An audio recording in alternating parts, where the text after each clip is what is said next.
અને અહીંયા હું જોઈ રહ્યો છું હજારોની સંખ્યાની અંદર મારી માતાઓ બહેનો એ તો કેટલાય દિવસથી રાહ જોતી હતી, ગાણા ગાતી હતી અને ક્યારે અમારા વીરાને અમે મળીએ એ પ્રમાણેના બધા ગાણા પણ ગામે ગામ ગાઈ અને જાણે દિવાળી જેવો ઉત્સવ હોય તેવો ઉત્સવ આપણા વાવ થરાદ અને બનાસની આ ધરતી ઉપર હતો। દિવાળીમાં માહોલ કેવો હોય?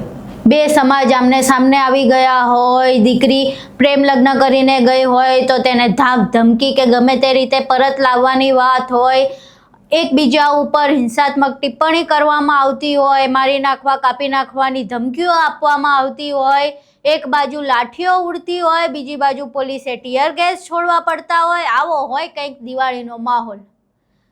નવાઈ લાગે છે ને સાંભળીને, પણ આ અમે નથી કહેતા, આ વિધાનસભાના અધ્યક્ષ એવા શંકર ચૌધરીનું માનવું છે કે દિવાળી આવી રીતે ઉજવાય। કેમ હું આવું કહી રહી છું તો એ વિશે વિગતવાર ચર્ચા કરીએ અને કેમ શંકર ચૌધરીને આવું લાગે છે કે દિવાળી આવી હોય તે વિશે પણ વાત કરીએ। નમસ્કાર, તમે જોઈ રહ્યા છો ચક્રવાત ન્યૂઝ, હું આપની સાથે હેમંત।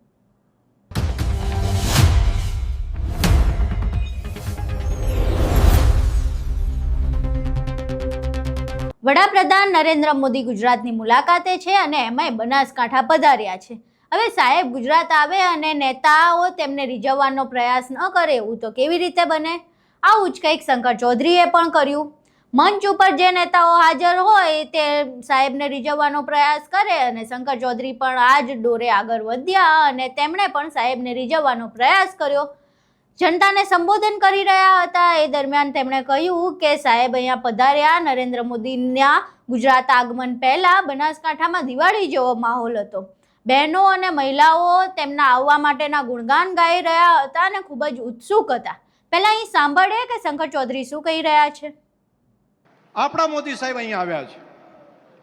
કેટલાય દિવસથી આપણી બેનડીઓ વાટ જોતી હતી, આપણા વડીલો યુવાનો રાહ જોતા હતા। આપણા મોદી સાહેબ એમને જોવા માટે, એમને સાંભળવા માટે, તેવા આપણા મોદી સાહેબને આપ સૌ વતી ખૂબ ખૂબ એમનો આભાર પણ માનું છું। એવા જ આપણા સિમ્પલ લિવિંગ, હાઈ થિંકિંગ સાથે કામ કરતા આપણા રાજ્યના સન્માન્ય મુખ્યમંત્રી ભૂપેન્દ્રભાઈ પટેલ, હમણાં જ જેમણે સંબોધન કર્યું, આપણા બનાસકાંઠાની ડીસાની ધરતીના સપૂત, યંગ એન્ડ ડાયનેમિક, ઉર્જાવાન ડેપ્યુટી મુખ્યમંત્રી માન્ય શ્રી હર્ષભાઈ સંઘવી, ભારતીય જનતા પાર્ટી પ્રદેશના સન્માન્ય અધ્યક્ષ અને વડગામના વરનાવાડાના વતની માન્ય શ્રી જગદીશભાઈ વિશ્વકર્માજી, મંત્રીમંડળના સૌ સન્માન્ય મંત્રીશ્રીઓ, માન્ય ધારાસભ્યશ્રીઓ, માન્ય સંસદ સભ્યશ્રીઓ, સૌ અધિકારીશ્રીઓ અને વિશાળ સંખ્યામાં આપણા મોદી સાહેબને સાંભળવા માટે અહીંયા ઉપસ્થિત વાલા ભાઈઓ અને બહેનો, મોદી સાહેબ અહીંયા આવે ને એટલે હૃદયથી ખૂબ રાજીપો થાય।